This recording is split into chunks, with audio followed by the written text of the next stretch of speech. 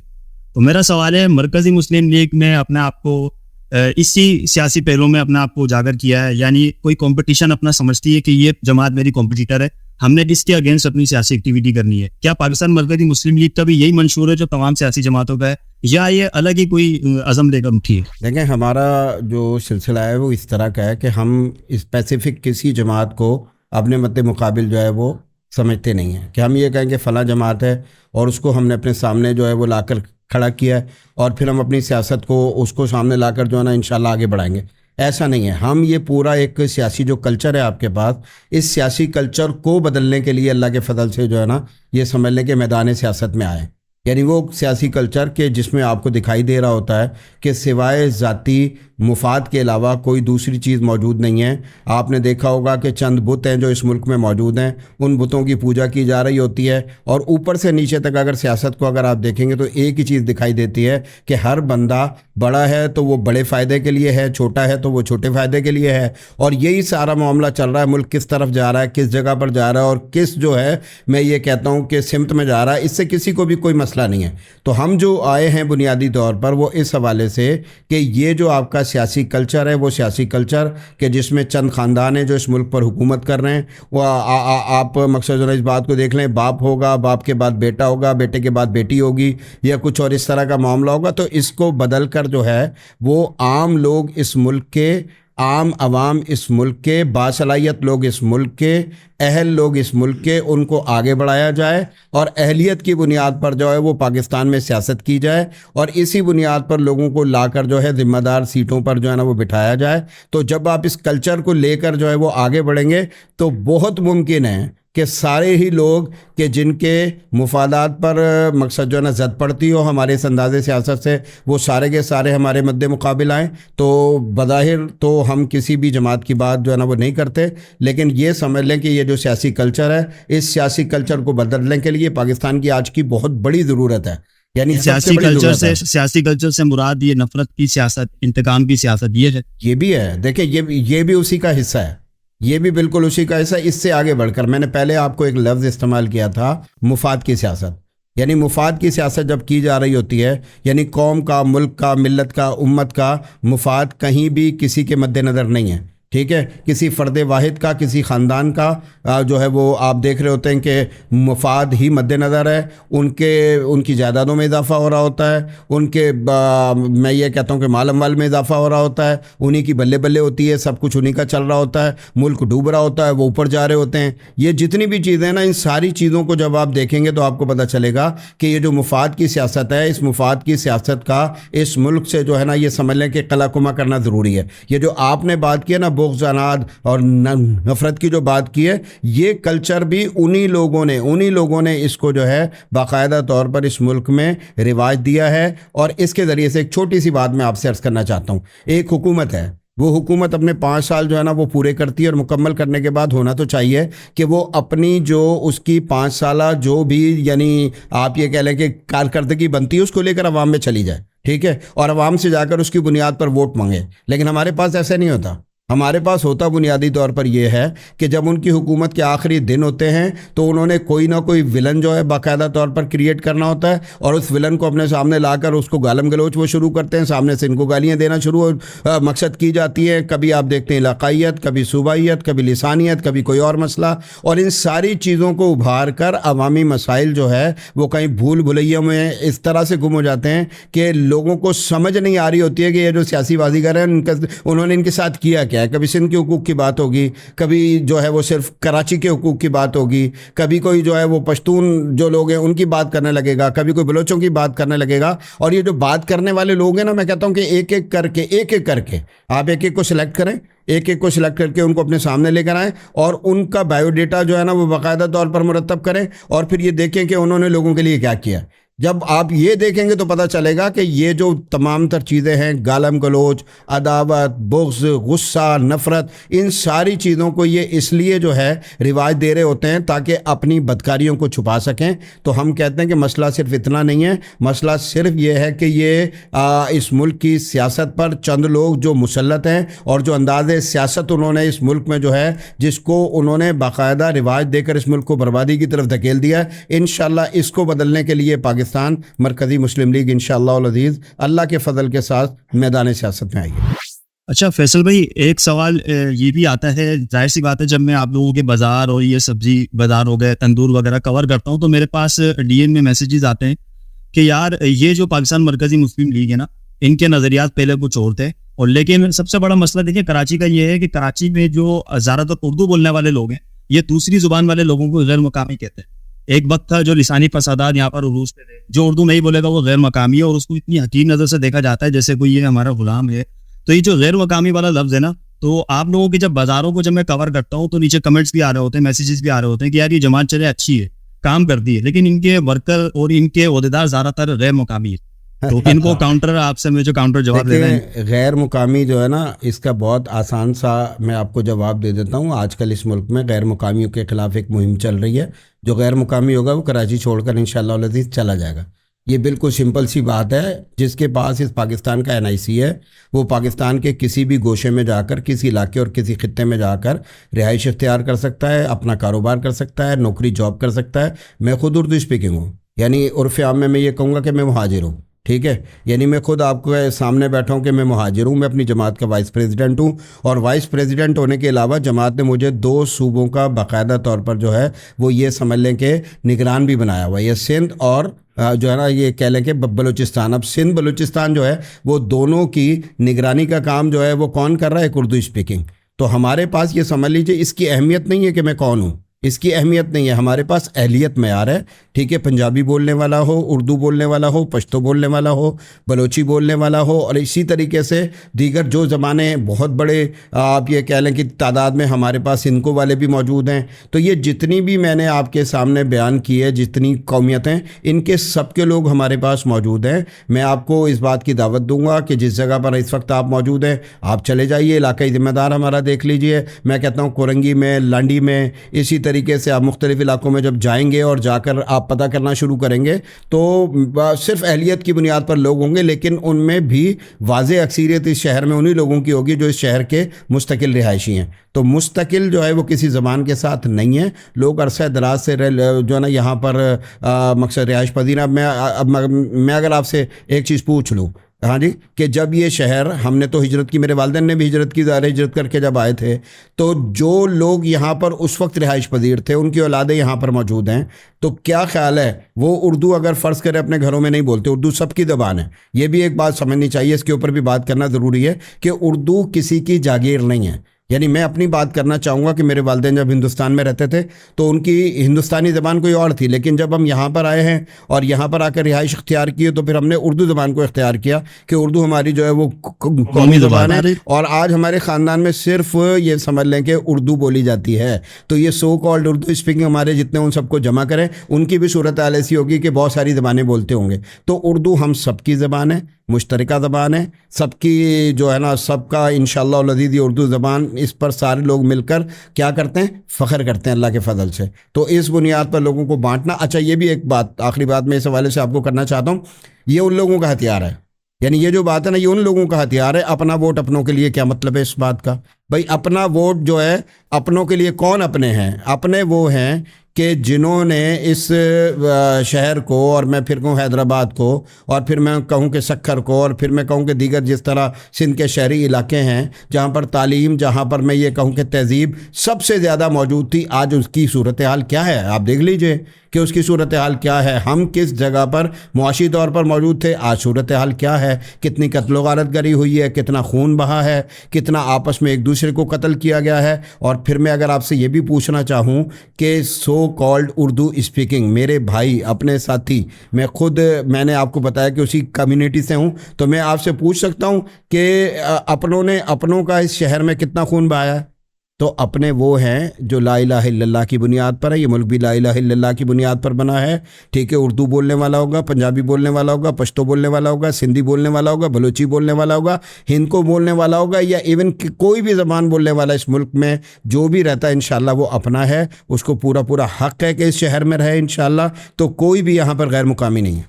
बिल्कुल, फैसल भाई ने बहुत अच्छी बात कही है। ये जो वोटिंग के हवाले से कैपिटल कराची पे मैसेजेस करते हैं ना कि अपनों का वोट अपनों के लिए, और आपने भी कराची के नाम पे एक चैनल बनाया हुआ है, तो आप भी हमें वोट दें। ये जो फैसल भाई ने बात की है ना कि अपनों का मकसद ये है कि जो ला इलाहा इल्लल्लाह मोहम्मद रसूलुल्लाह पढ़ रहा है वो अपना है, चाहे उसकी जुबान कोई भी हो। ऐसा ही फैसल भाई, बिल्कुल ऐसी है। चलें, बहुत अच्छा आपका मौक़िफ़ भी आ गया। अच्छा, इसके अलावा बल्कि मैं एक और भी वजाहत करना चाहूँगा यहाँ पर, यहाँ से हो सकता है कि गलतफहमी जो है वो जन्म ले ले।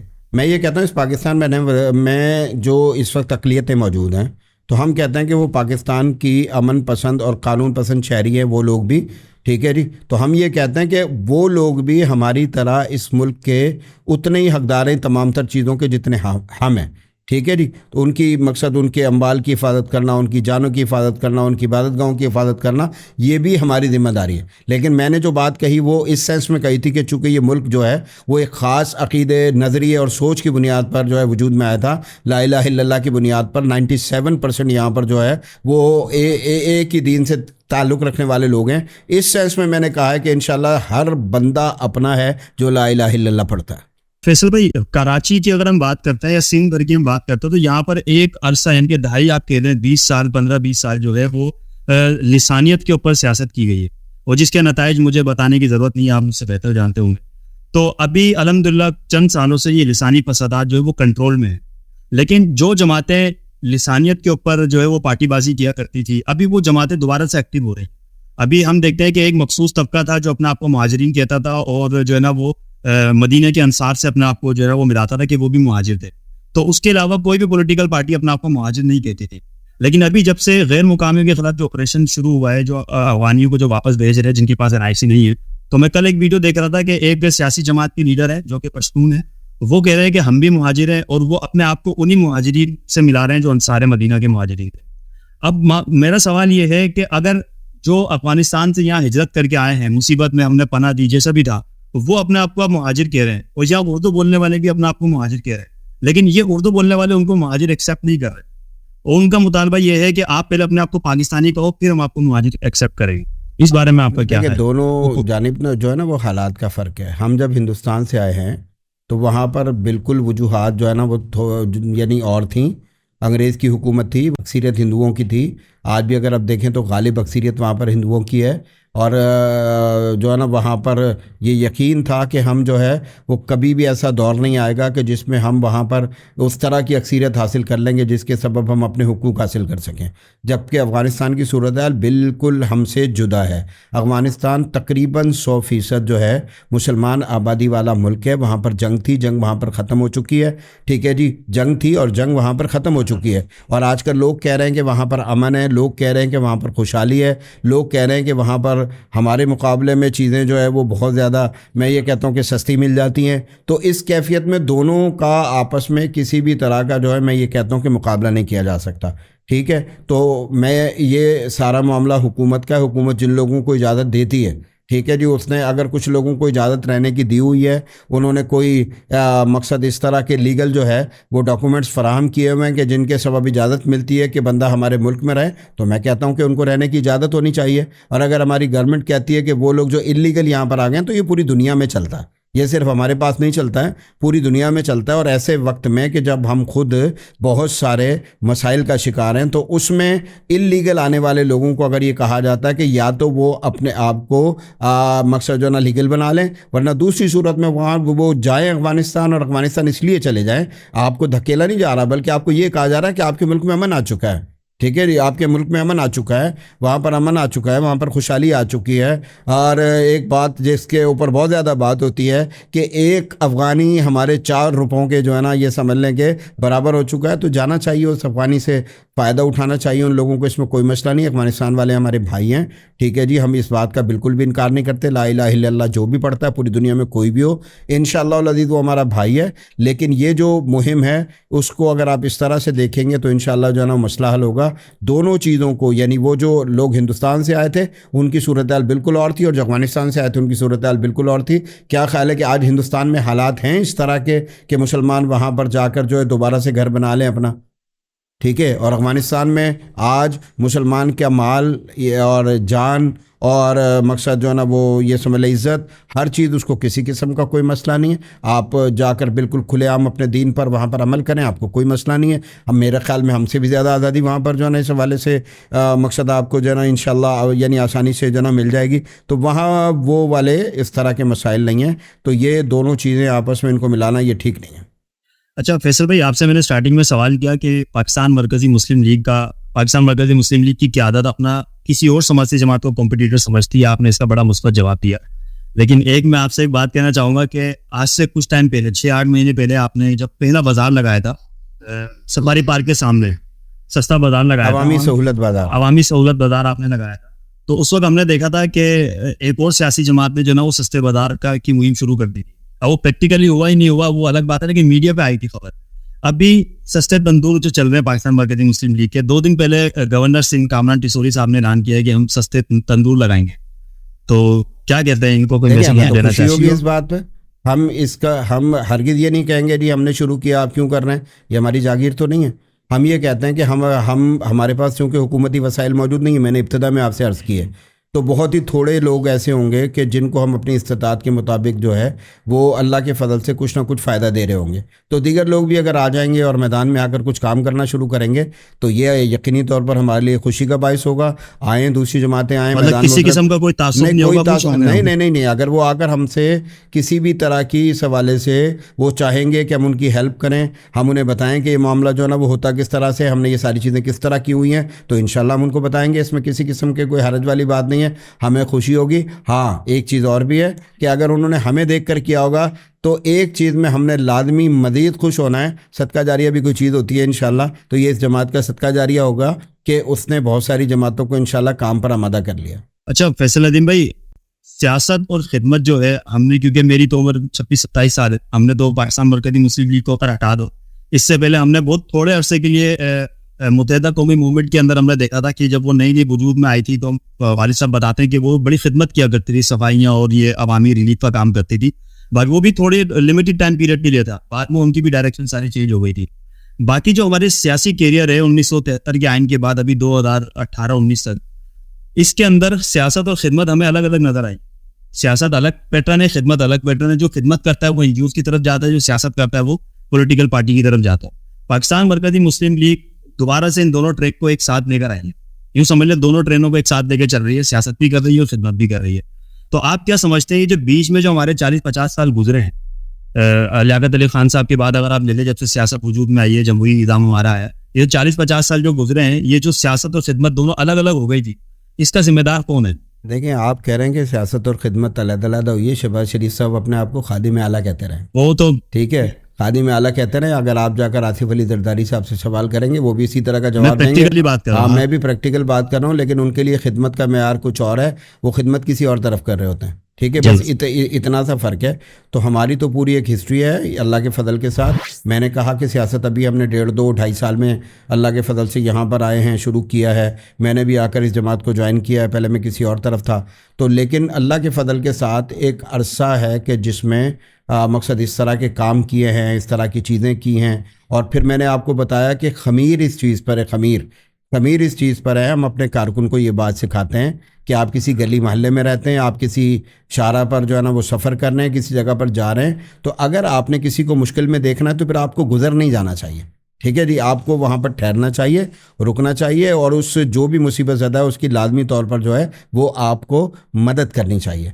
तो ये जो एक हसास दिल अल्लाह के फजल से हमारे भाइयों के पास बाकायदा तौर पर मौजूद है। अगर आप हमारा स्लोगन भी देखेंगे तो हमारा स्लोगन लोगों के रोटी कपड़ा मकान या जो भी कुछ कह रहे होते हैं, हमें नहीं पता कितनी रोटी कितना कपड़ा और कितना मकान, अगर आप उनके पास देखेंगे तो ये सब कुछ माशाल्लाह जो है ना वाफर मिकदार में मौजूद है। अवामुन्नास की बात करेंगे तो मामला थोड़ा सा जो है ना मुतज़ाद हो जाता है, लेकिन हमारा स्लोगन है हमारी सियासत खिदमत इंसानियत। तो मैं फिर ये कहता हूँ कि ये 2-2.5 साल ये वाले देख लीजिए, अभी सैलाब आया हुआ था, सिंध में आया हुआ था, बलूचिस्तान में आया हुआ था, पंजाब में आया हुआ था, तो वहाँ पर आप दूर दराज इलाकों में भी जाएंगे तो हमारे भाई इंशाअल्लाह अज़ीज़ वहाँ पर पहुँच कर अल्लाह के फजल से उन्होंने लोगों की बेलौस खिदमत की है। और ये काम किसी भी सूरत में, यानी इलेक्शन फ़र्ज़ करें, अभी लोग कह रहे हैं कि इलेक्शन होने वाले हैं, तो मैं कहता हूँ इलेक्शन हो जाते हैं, ठीक है जी। तो अक्सर आपने देखा होगा कि जब इलेक्शन आ रहा होता है तो कुछ लोग अपने कुछ काम शुरू करते हैं, और जैसे इलेक्शन गायब हो जाता है, फारिग हो जाता है, तो लोग जो है वो सारे काम जो है ना वो समेट कर किसी वो जो होता है ना बहुत ही कोई गहरा गार, उसमें जाकर जो है ना मैं ये कहता हूँ कि छुप जाते हैं। तो हमें आप इंशाल्लाह इस तरह से बिल्कुल भी नहीं देखेंगे। इलेक्शन से पहले और इलेक्शन के बाद इंशाल्लाह ग्राउंड पर रहेंगे, और मैं फिर कहता हूँ बक़दर इस्तिताअत, ठीक है, यानी हमारा तरीक़ाकार बुनियादी तौर पर यह है कि हम गलियों में महल्लों में लोगों को मुनज़्ज़म करते हैं, उनको इस बात पर, जैसे मैं भी आपके पास आया हूँ ना, तो मैंने आपको एक बात की कि जिस जगह पर आप रहते हैं और आपने ये स्टूडियो जिस जगह पर अपना जो है इस वक्त ये स्टूडियो बना रखा है, अगर यहाँ पर लोग थोड़े से शऊर के साथ अपनी गलियों को ठीक करना चाहें, अपनी सड़कों को ठीक करना चाहें, तो इंशाअल्लाह अज़ीज़ ये सफाई सुथराई का जितना भी सिस्टम है इसको ठीक करना चाहें तो बहुत कुछ ज़्यादा हो सकता है। तो हमारा जो काम है बुनियादी तौर पर, एक और स्लोगन हमारा है मुआशरा ज़ेर तामीर है। यानी मुआशरा ज़ेर तामीर का मतलब क्या है कि हम एक ऐसा मुआशरा जो है उसको ये समझ लें कि तामीर करने की कोशिश कर रहे हैं कि जिसमें अवाम को शऊर दिया जाएगा कि हुकूमतें जो काम अपनी जगह पर करती हैं वो करती हैं, आप अपने हिस्से का काम करें। तो इंशाल्लाह मैं ये कह रहा हूँ कि बिल्कुल एक इंशाल्लाह मुख्तलिफ अंदाज़े सियासत लेकर इंशाल्लाह हमारी जमात मैदान में आई है। तो अल्लाह के फजल से उम्मीद है कि आप बहुत ज़्यादा इसका इंशाल्लाह फ़ायदा देखेंगे। फैसल अदीम भाई, मेरा ज़ाती सवाल है, क्योंकि मैं एक प्लेटफॉर्म को रन कर रहा हूँ तो बहुत ज़्यादा सवालात भी आते हैं, क्योंकि आप एक ही जमात की जो ना वो कवरेज वगैरह कर रहे होते हैं, तो वो जो सबसे ज़्यादा सवाल आता है उसकी मैं अक्कासी एक वर्ड में कर दूँ कि क्या पाकिस्तान मरकज़ी मुस्लिम लीग एक मजहबी जमात है? अभी ना सलीम भाई है हमारे, ठीक है जी, जो हमारे इस सारे मामले को देखते हैं, मकसद जो हमारा मीडिया, सोशल मीडिया, उन्होंने मुझे बिठाया था पिछले दिनों यहाँ पर ब्यूरो चीफ्स के साथ, ठीक है, यानी बड़े बड़े जो आपके मकसद जो ना टीवी चैनल्स हैं वहाँ पर, तो उन्होंने ये सवाल किया था कि आप सियासी जमात हैं या फिर आप जो है क्या नाम मजहबी जमात हैं। तो मैंने कहा आपका सवाल ना बड़ा अजीब व गरीब सा है। जब आप हमसे पूछ रहे होते हैं कि आप मजहबी जमात हैं, तो मैं आपसे पूछना चाहता हूं कि पाकिस्तान में कितनी गैर मजहबी सियासी जमातें मौजूद हैं, उनमें से किसी एक का नाम बताएं, ठीक है। फिर मैंने उनसे ये पूछा था कि आप गाहे बगाहे देखते चले जाएं, नून लीग आज तक अपने आप को राइट विंग की पार्टी कहती है। आप देखना शुरू कर दें कि इमरान खान साहब जो है वो जब खिताब शुरू करते हैं तो इय्याका नअबुदु व इय्याका नस्तईन से शुरू करते हैं। इमरान खान साहब खिताब शुरू करने लगते हैं, बराबर से आवाज़ लगती है कि थोड़ा सा इस्लामी टच दे दें, और इसी तरीके से आप दूसरों को, मकसद बहुत सारे दीगर लोग हैं जो ये सारे मामलात और सारी चीज़ें भी देख रहे थे, अज़ान हो गई थी। हाँ, तो मैं आपको जो बात अर्ज़ करना चाहता हूँ वो ये है कि हम एक प्योर सियासी जमात हैं, इसको समझें आप। हाँ, एक चीज़ ज़रूर है कि ये मुल्क इस्लाम के नाम पर बना है, 97% मुसलमान हैं।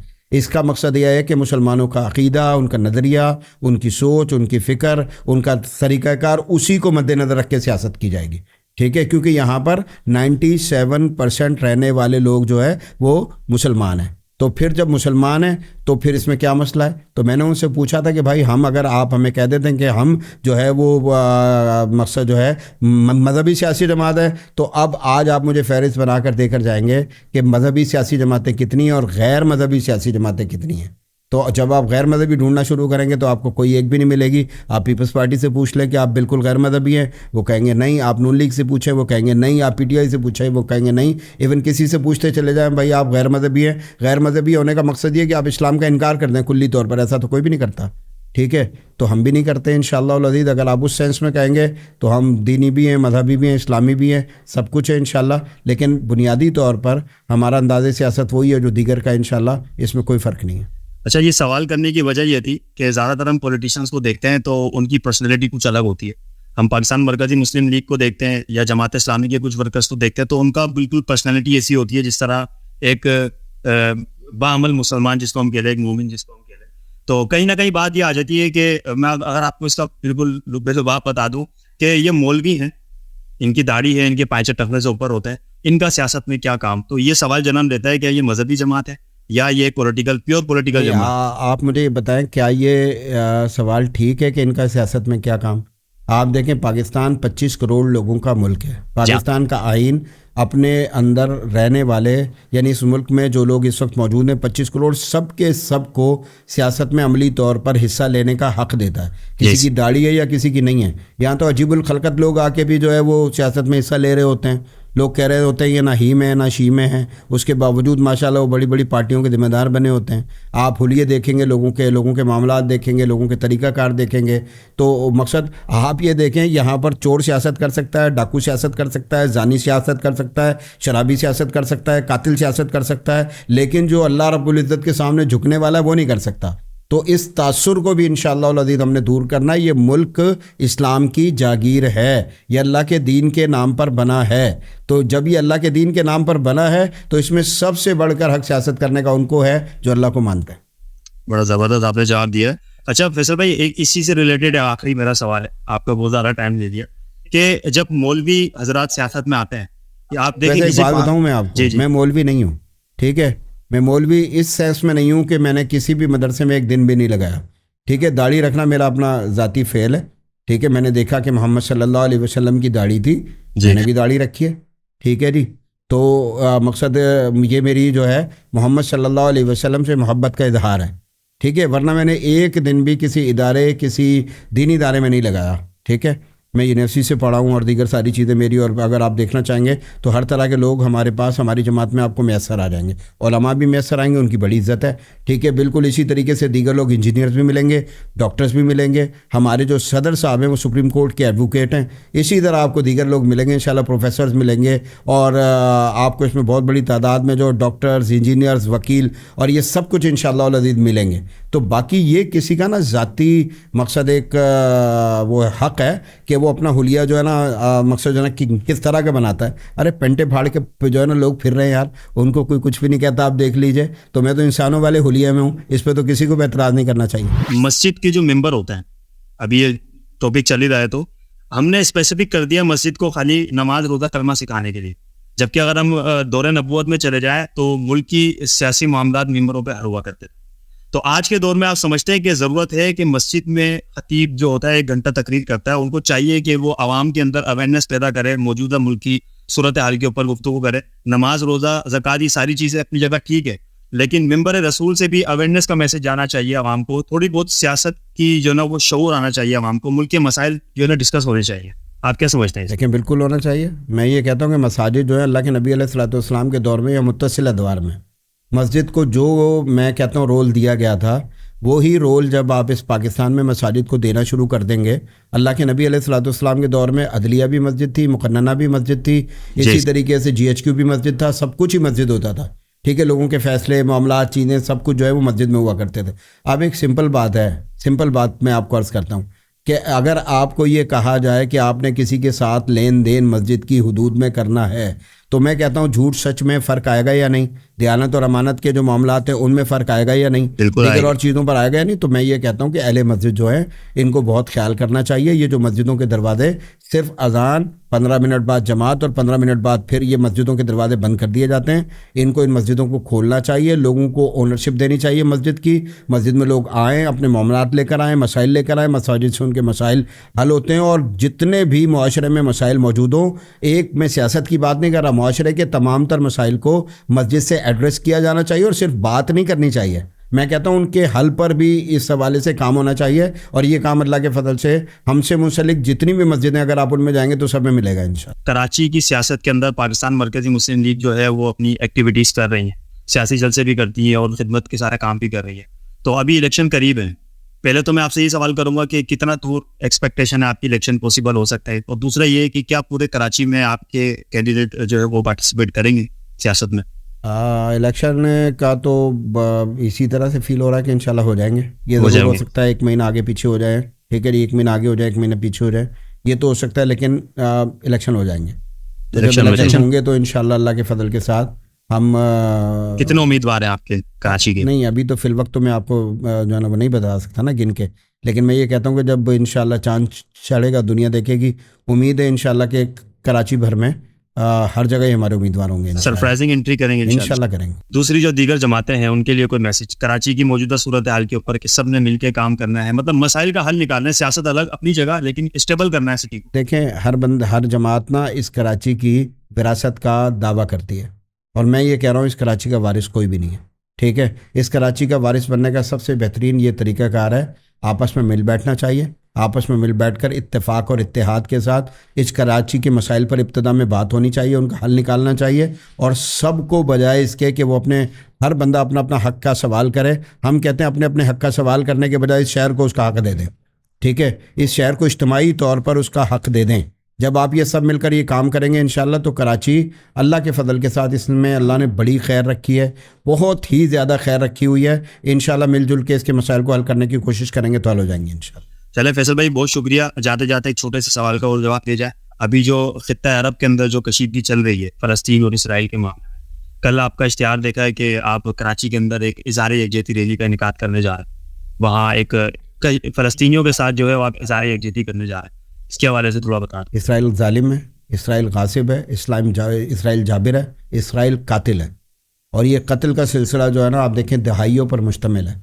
जिस तरह से वो आकर बम्बार्डमेंट करते हैं, बच्चों को कत्ल करते हैं, बूढ़ों को कत्ल करते हैं, जवानों को कत्ल करते हैं, ख़वातीन को कत्ल करते हैं, वो हॉस्पिटल्स पर जो है वो आप ये देखते हैं कि हमला करते हैं, स्कूलों पर हमला करते हैं, और उसके बाद बिला मकसद जो है वो तखसीस वो कत्ल आम करते हैं। तो हम ये कहते हैं अक़वाम आलम जो हैं उन्होंने आंखें बंद की हुई हैं। वो लोग जो अपने आप को दुनिया का ठेकेदार समझते हैं, चाहे वो अक़वाम मुत्तहिदा हो या अमेरिका, बरतानिया और यूरोपियन दूसरे जो ममालिक हैं जो आज भी इसराइल की हिमायत का ऐलान कर रहे हैं, उनको देखना चाहिए कि ये जो हमला हुआ है इस हमले की वजूहात क्या है। जब आप किसी को चारों तरफ से घेर के बंद कर देंगे और उसका सांस लेना भी जो है आप दुश्वार बना देंगे, तो यकीनी तौर पर ये बात यकीनी है कि कोई आपके ऊपर वार करेगा, यानी जब उसको मौका मिलेगा तो वो भी ये काम करेगा। तो अभी जो हमास ने, या मैं ये कहता हूँ फ़लस्तीनियों ने किया, तो ये बिल्कुल ऐसा है, मैं जो है ना बिल्कुल इसी तरह का किया कि अरसा दराज से उनके ऊपर ज़्यादती और जुल्म हो रहा था, और उसके बाद जब मकसद उनको थोड़ा सा मकसद जो मिला तो उसके बाद उन्होंने ये सारा सिलसिला कर दिया।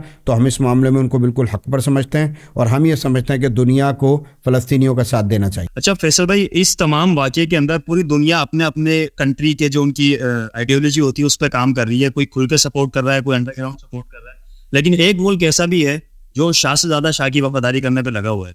हिंदुस्तान की मैं बात कर रहा हूँ, यानी इसराइली मीडिया से ज़्यादा इंडियन मीडिया इसराइली मीडिया को सपोर्ट कर रहा है। आपकी काफ़ी अच्छी स्टडी है इंडिया के ऊपर। इसकी ना बहुत बड़ी वजूहत में से एक बड़ी वजह मैं आपको बता देता हूँ जी। एक बड़ी वजह मैं आपको बता देता हूँ। पिछले दिनों इंडिया ने मकबूजा कश्मीर में इसराइल का जो मॉडल है उसको अडॉप्ट किया और उसके ऊपर अमल करना शुरू किया। उसी तरह के मसाइल, लोगों के घरों को फूंकना और फिर उसी तरह करना, लोगों का कत्लेआम करना और दीगर सारी चीज़ें करना, वो इंसानी हुकूक की खिलाफ वर्जियाँ वगैरह वगैरह। अच्छा, ये सिर्फ एक इलाके का मैंने आपके सामने जो है ना वो लिया है नाम। तकरीबन 26 इंडियन रियासतें ऐसी हैं कि जिनमें अलहदगी की बाकायदा तौर पर तहरीकें मौजूद हैं। जो सबसे बड़ा मसला हिंदुस्तान को होता है, उसे ये महसूस हो रहा होता है कि अगर इस तरह के काम, यानी आपने देखा कि एक चींटी थी और उसने आकर हाथी पर हमला कर दिया है, और चींटी जो है वो हाथी को ज़ेर कर लेती है, तो अगला बड़ा हाथी जो है ना उसको भी मुख्तलिफ़ किस्म की चींटियों से ख़तरा और खदशा होता है, और हिंदुस्तान का मसला बिल्कुल यही है। तो इसी वजह से वो शाह से ज़्यादा शाह का वफादार बन गया, क्योंकि अगर इसराइल अगर इस मामले में अगर वो हार जाता है तो फिर अगला नंबर फिर इंडिया का। इंशाल्लाह अल्लाह ताला खैर करेगा, अल्लाह के हाथ में सारी चीज़ें। चले फैसल भाई, आपने वक्त दिया, आपका बहुत शुक्रिया। कल आपका एहतजाजी मुजाहरा इंशाल्लाह मैं अपनी पूरी टीम के साथ हाजिर होऊंगा। बहुत बहुत शुक्रिया। फ़लस्तीनियों की इज़हार यकजहती के लिए कैपिटल कराची को वक्त देने का शुक्रिया। बहुत बहुत शुक्रिया।